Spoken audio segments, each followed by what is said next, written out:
예수님이 직접 가르치신 팔복의 내용이 우리들의 상식으로 선뜻 이해되지 않고 역설처럼 여겨지는 이유는 그 가르침을 우리가 성경 안에서 듣느냐 성경 밖에서 듣느냐 그 차이 때문입니다. 성경 아니라 하면 성경 안에 여러분들 스스로가 포함되어 있는 것을 여러분들이 신앙 고백할 수 있다면 여러분들은 성경 안에 들어있는 자요. 성경이 물론 내용면으로 어려운 부분도 없지 않아 있을 테지만 아직 내가 성경 안에 함께 포함되어 있는 그 의미를 여러분들이 아직은 선뜻 이해가 되지 않을 때에는 아직은 성경 밖에서 이 말씀을 듣기 때문인 것입니다. 전지전능하신 하나님께서 저를 포함한 여러분 자신과 이 천지 만물을 창조하셨음을 먼저 인정하고 또 저와 여러분이 지금 살아 있어서 듣고 있는 이 말씀이 바로 내 생애에 남아있는 순간 중에 가장 빠르고 소중한 순간이라는 것을 여러분들이 인정한다면, 이 두 가지만 인정한다면 우리는 성경이 말하고자 하는 이야기를 들을 수 있는 것입니다. 왜 그러냐 하면 성경은 오직 예수님께서 구원이심을 말해주고 있기 때문입니다. 하나님의 천지창조는 성경의 시작이 아니라 선포인 것을 여러분들 아셔야 됩니다. 성경책을 펼치자마자 나오는 태초에 하나님이 천지를 창조하셨느니라 하는 그 말씀은 육신적인 생각으로는 성경의 시작처럼 여겨지지만 그것은 성경의 시작이 아닌 선포인 것입니다. 그것을 전제로 해서 성경은 이제 이야기를 시작하고 있기 때문인 것입니다.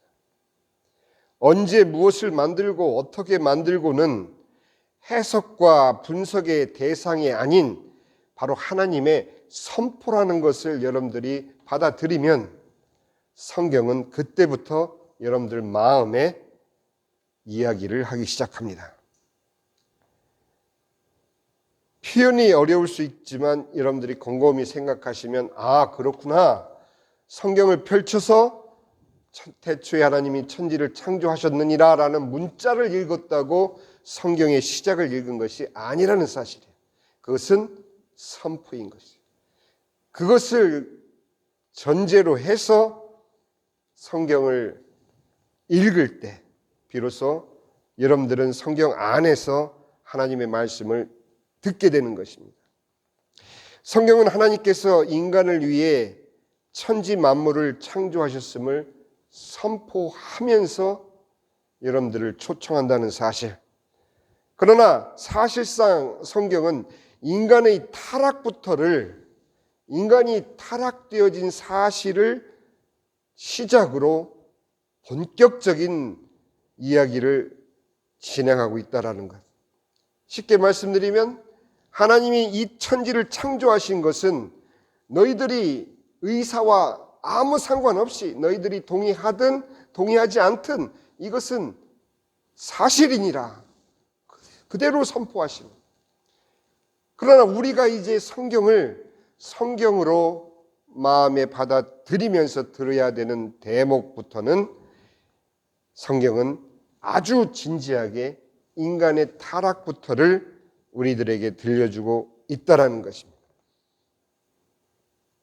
그 인간의 타락, 그것 또한 사실로 그대로 사실 그대로 본문을 삼아서 마지막 계시록 22장의 결론에 이르기까지 오직 단 하나, 주 예수 그리스도만이 구원이시며 처음과 마지막이시며 시작과 마침이심을 증거하고 있다는 것입니다. 성경의 내용을 너무 그렇게 막 어렵게 생각하시면 안 돼요. 예수님에 대해서 여러분들과 저에게 들려주고 있다는 것입니다.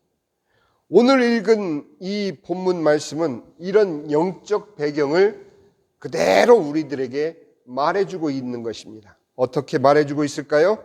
마태복음 4장 14절에 보니 이는 선지자 이사야를 통하여 하신 말씀을 이루려 하심이라 일렀으되 스브론 땅과 납달리 땅과 요단강 저편 해변길과 이방의 갈릴리여.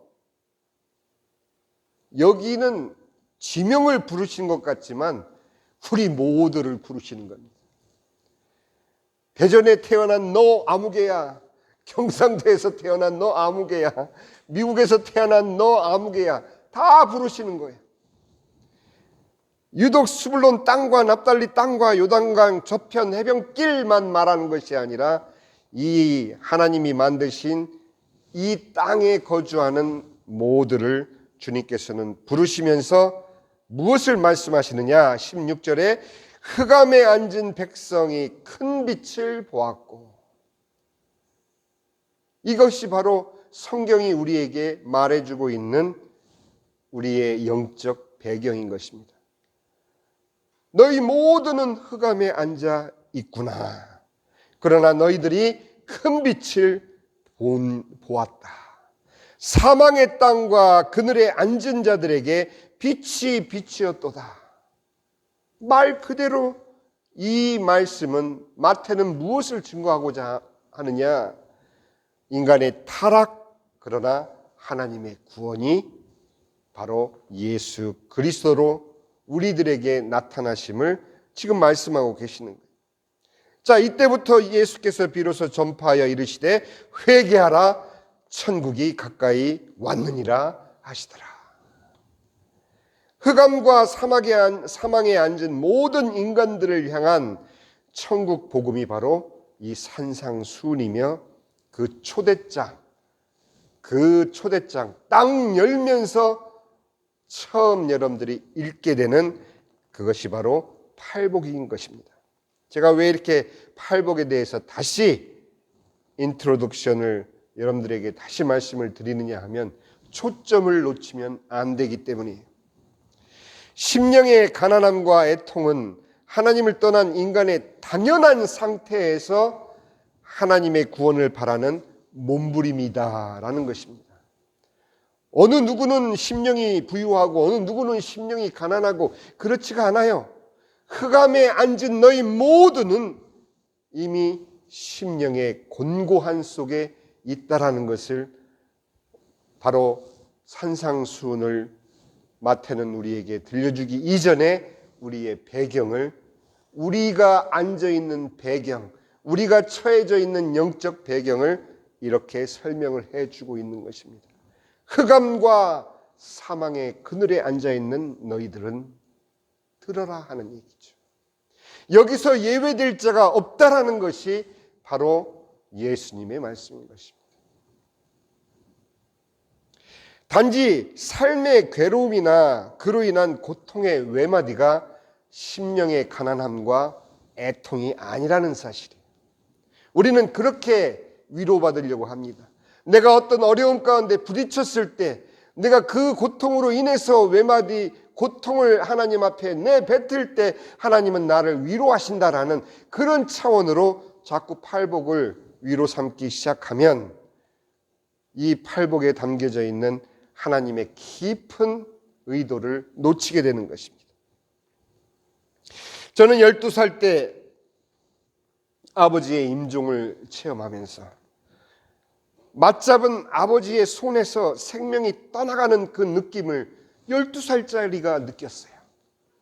갑자기 힘이 뚝 떨어지는, 그래서 내 손 안에서 늘어지시는 아버지의 그 손을 느낀 12살짜리 마음 가운데에서 도저히 해결되지 않는 의문은 왜 사람이 죽어야 하는가? 그것이었습니다. 해결될 수가 없죠. 도저히 저 혼자 해결할 수 없는 이 엄청난 질문을 끌어안고 12살부터 시작된 사춘기의 방황은 그저 식구들하고 즐겁게 저녁 먹고 웃다가도 제 방에 들어와서 방문을 닫고 불을 끄면 이내 책상 밑으로 들어가서 누군지 모르는 나를 이 땅에 태어나게 하신 그 절대자를 향해서 외칠 수밖에 없었던 것입니다. 알 수가 없으니까. 왜 나의 사랑하는 아버지를 그렇게 데리고 갈 수밖에 없는 죽음이라는 존재를 내 손끝으로 느낀 그 이후부터 죽음의 그 질문은 저를 떠나지 않았고 그 애통과 그 외마디 절규가 통로가 되어서 예수님의 복음을 만날 수 있게 된 것입니다. 그러나 예수님의 복음을 만나 구원을 받았지만 인생의 오랜 길을 서서야 비로소 이 팔복의 내용이 무엇인지를 알 수 있었다면 여러분들 공감하시겠습니까? 이런 회심의 이야기는 너무도 많은 성도들에게 들을 수 있지만 그러나 그로써 그들 모두에게 믿는 순간 천국이 임했고 그 천국을 체험한 것은 아니었던 것이에요. 오히려 더더욱 예민해진, 예수를 믿기 이전보다 더 예민해진 죄의 감각과 그로 인한 숨막히는 고통이 몰려왔고 기독교의 교리로 잠시의 안심은 가질 수 있었지만 삶에서 솟구치는 인간의 욕망은 교묘히 종교의 탈을 쓰고 신앙이라는 또 다른 세계에서 우리를 방황하게, 우리를 갈등하게 만들어 왔던 것이 오늘날까지 우리의 신앙 여정 아니었습니까? 어느 누군들 예수님을 영접하고 나서 그 이후부터는 단 한순간의 고통과 절망 없이 할렐루야 하며 인생을 살아온 사람이 누가 있겠습니까? 우리가 잘못 생각하고 있었던 것이죠.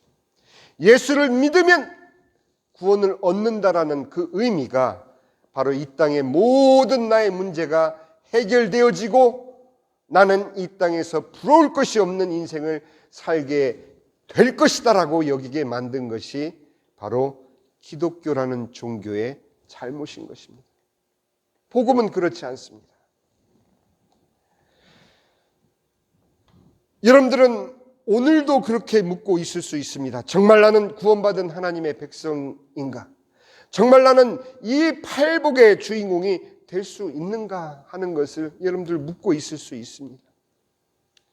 그러나 그것은 성경 공부나 어떤 신앙의 체험을 통해서 구원의 확신과 천국의 소망을 굳건하게 붙잡았다라고 외치는 것으로 되는 것이 아니라는 것을 여러분들은 이 팔복의 내용을 이제 하나하나 살펴보면서 여러분들도 공감하시게 될 것입니다.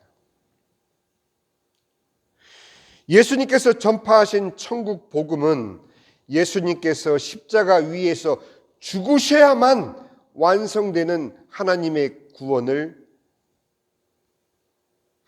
구원이 이루어지는 것이에요. 죽으셔야만 완성되는 하나님의 구원. 그런데 아이러니컬한 것은 예수님을 못 박으라고 외치며 예수님을 죽음으로 몰고 갈 무리들에게 입을 열어 가르치신 이 천국의 백성의 내용을 우리가 듣고 있는 것입니다. 흑암에 앉아있는, 사망의 그늘에 앉아있는 그들은 모릅니다. 예수님이 죽어야 완성되는 그 구원의 내용을 그들은 알 길이 없는 것이죠. 인생 살면서 부딪히는 그 삶의 고통 때문에 힘겨워할 뿐, 그래서 지금 당장 내 배고픈 배를 채워주는 오병이의 기적이 그들을 불러 모았을지 모르지만 주님께서는 입을 열어서 그들에게 진정한 하나님의 구원을 이제 알려주시고 계신 것입니다. 기독교 신앙의 어떤 자격과 조건이 준비되어야 하나님의 복을 받는다면 기독교에선 예수님의 십자가는 설 자리가 없어진다고 제가 존경하는 어느 원로 목사님이 하소연처럼 말씀하시면서 강의하신 이 팔복의 내용을 저의 심정도 함께 얹어서 오늘 우리가 함께 살펴보고자 합니다. 그분은 이렇게 말씀하셨어요. 심령이 가난한 자는 다름 아닌 마음이 피폐하고 한심한 자일지라도 천국은 부르고 있다. 여기에 저는 공감했습니다. 애통하는 자라는 것은 우는 것밖에 할 줄 아는 것이 없는 자도 괜찮다. 그런 애통하는 자도 천국은 그들을 위해 준비되어 있다라고. 또 온유한 자는 자신이 주장할 실력과 자격이 없기 때문에 그냥 기죽어서 얌전히 있으니까 사람들이 온유하다고 불러주는 그런 자일지라도 천국은 그들을 위해 준비되어 있다라는 얘기예요. 온유하다고. 저는 이 온유가 가장 마음에 걸렸어요. 가장 가까운 사람들로부터 당신이 온유해? 그렇게 맨날 버럭버럭 화를 내면서 무슨 온유는 무슨 온유? 아무개 어른은 평생 단 한 번도 화를 안 냈다는데 저는 이 온유 앞에는 그냥 주눅이 드는 사람이에요. 그런데 이 목사님의 그 하소연, 자신이 주장할 실력과 자격이 없기 때문에 기죽어 있는 것이 온유한 것처럼 보일 뿐이다라는 자책에 쌓여 있는 그런 사람일지라도 하나님은 온유한 자로 보신다는 얘기죠. 의에 줄이고 목마른 자는 다름 아닌 하나님의 통치와 공의의 본질이 자비이기 때문에 의에 줄이고 목마른 자는 다름 아닌 자비가 필요한 자라는 얘기예요. 의에 줄이고 목마르다라는 얘기는 쉽게 얘기하면 무료 급식소를 찾아 헤매는 그들을 천국은 초청하고 있다라는 거예요. 누가 자비를 베풀지 않으면 그들은 굶어 죽을 수밖에 없는 무료 급식소를 찾아 헤매는 그러한 자들이 바로 하나님의 의에 줄이고 하나님의 자비에 목마른 자라는 표현이었어요. 마음이 긍휼히 여기는 자는 자신의 한심함에 스스로 깊이 주눅이 들어서 아무에 대해서도 정죄하거나 큰 소리를 칠 수가 없어서 모두에게 그저 예, 맞습니다. 그렇군요 하고 모두에게 굽실구르리는 사람, 모두에게 친절할 수밖에 없는, 마음이 청결한 자는 아예 생각이 없어서, 뭐 생각이 있어야 더러워지는데 더러워질 생각조차 없기 때문에 아예 마음이 깨끗한 자. 그분의 표현은 참 처음에는 웃음이 나올 정도지만 곱씹어 볼수록 저의 모습이기도 했기 때문에 우리의 모습이었어요. 만일 우리가 있는 그대로 내가 정녕 온유했던가, 정녕 내 삶에 내가 정녕 의에 줄이고 목말랐던가, 내가 정녕 남을 긍휼히 여기고 내 마음이 청결했던가, 이렇게 물어본다면 과연 어느 누가 나는 맞아, 나는 이런 사람이야, 그렇게 인정할 사람이 누가 있겠습니까? 그러나 그분의 예수님이 보시는 그 시야는 그것이 아니다라며 말씀하시는 그 내용에 저는 항복할 수밖에 없었던 것이, 그렇구나, 애통한다는 것은 울 줄밖에 모르기 때문에 퍼질러 앉아 있는 그 사람이었구나. 온유한 자라는 것은 내가 내 주장을 펼칠 수가 없기 때문에 입 다물고 가만히 침묵할 수밖에 없었던 그게 온유였구나. 내 모습이었어요. 의에 줄이고 목마른 자는 다름 아닌 하나님의 자비와 긍휼, 그것을 찾아서 사춘기 때 얼마나 이 죽음의 질문을 해결하려고 몸부림쳤던지, 수업 시간에 속칭 얘기하는 땡땡이를 치고 나와서 삼류 영화관에, 그때는 2개씩 영화를 상영했잖아요.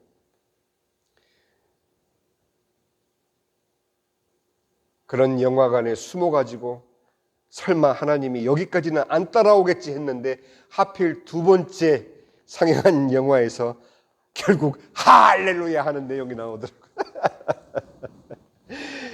그랬어요. 그러니 마음이 청결하다는 것은 아예 내 생각이 없어.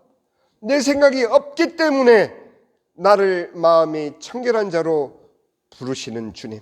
화평케 하는 자라는 것은 사람들의 주의를 끌면 안 되는 자, 죄를 짓고 숨어 다니는 자, 지명수배자, 다른 사람의 관심에 들어가면 정체가 드러나기 때문에 모든 사람을 조용히 시키니, 그렇게 주변을 조용히 시킬 수밖에 없는 그런 자를 화평케 하는 자라고, 그 또한 우리의 모습이었습니다.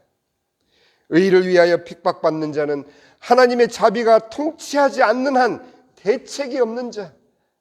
그럼 어떻게 되겠어요? 오늘날 우리가 사는 이 세상에 과연 하나님의 자비가 통치되고 있나요? 그렇지 않기 때문에 괴로울 수밖에 없는 것이 우리 성도들의 정체 아닌가요?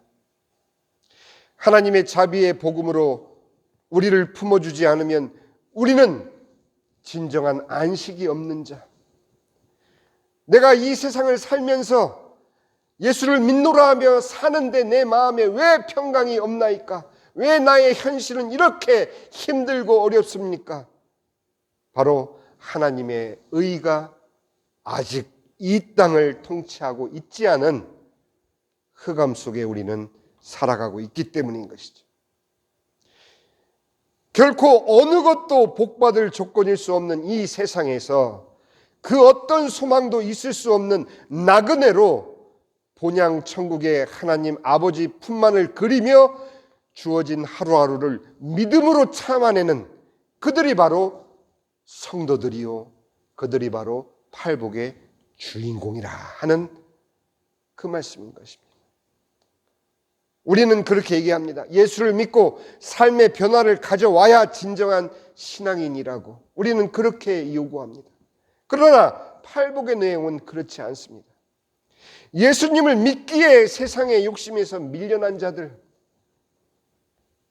욕심 부리고 싶죠. 주일날 좀 더 일하면 더 많은 돈을 벌 수 있는데 그걸 왜 마다합니까? 그래서 일하는 사람을 정죄할 수 없는 이유는 우리 또한 세상의 욕심에서 벗어나지 못한 채 정말 세상의 욕심에서 밀려나서 아예 그 욕심을 포기하고 사는 성도의 모습을 우리는 한참 못 미치기 때문인 것이. 예수님을 믿기에 세상에서 한 번도 만족스럽지 못하고 모든 것이 불편한 그 사람들이 바로 성도인 것이죠. 내 육신의 불편함만으로도 우리는 얼마나 힘이 듭니까? 그런데 내 육신의 불편함보다도 이 세상 자체가 나에게 불편한 그것이 바로 우리 믿음의 온전한 모습이 되는 것을 우리는 애써 부인하고 있지 않습니까? 예수님을 믿기에 세상의 방도를 찾지 못하고 엎어져 울기만 할 수밖에 없는 것이 성도라면 여러분들 정말 그 길을 가실 수 있겠습니까? 예수님을 믿기에 내 것으로 고집 못하고 내어줄 수밖에 없는 또 다른 곳으로 떠나야 되는 나그네들처럼, 그거 내 거야, 그거 만지면 안 돼, 그건 내 거라니까, 자기 것을 지키기 위해서 싸울 수 없는 성도들, 얼마나 세상 사람들의 눈에 비친 성도들의 모습은 연약하고 부질없이 스스로를 포기하고 사는 사람들처럼 그렇게 보여질 수 있겠습니까? 이것이 바로 예수님의 역설인 것입니다. 그 어떤 조건 속에서도 예수 때문에 아무것도 아닌 자로 이 세상을 살아낼 수 있는 자는 성도인 것입니다. 정말 나는 이 세상에서 아무것도 아닌 자로 살 수 있을까? 정말 우리 소망의 교회는 이 수많은 교회 가운데 아무것도 아닌 교회처럼 계속 존재할 수 있을까? 여러분들은 과연 나는 예수를 믿노라 하지만 어느 누구에게도 드러나지 못하고 인정받지 못하는 나의 신앙의 모습임에도 불구하고 끝까지 주님을 포기하지 않고 살 수 있을까? 그것을 물어보시는 거예요. 성도로서 이것을 잊지 않고 산다면 팔복의 내용이 우리의 남은 삶의 내용이 될 수 있는 두 가지만 여러분들 꼭 기억하시길 바랍니다. 첫째는 여러분들이 힘차게 달리던 아름다움을 뽐냈던,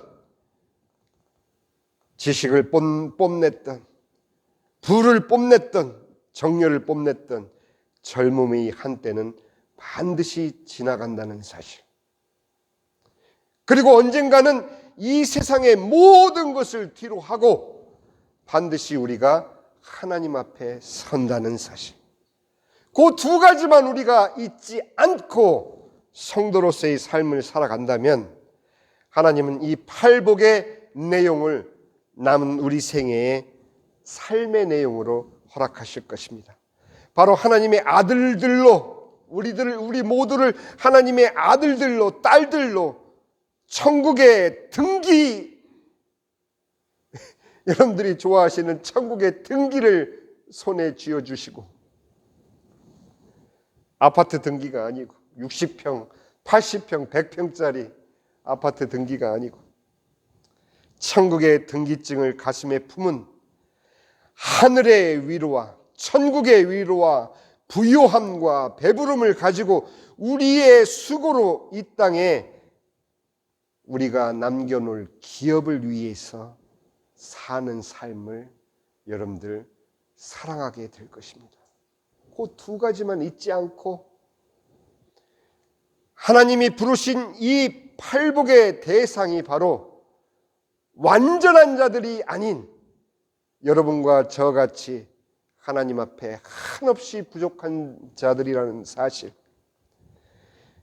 그러나 우리의 삶은 세상 것으로는 결코 배부를 수 없는 삶, 그 삶을 나는 살겠노라, 그렇게 다짐하시는 여러분이 바로 팔복의 주인공이신 것을 오늘 확인하고 돌아가시는 여러분 되시기를 주님의 이름으로 축원합니다.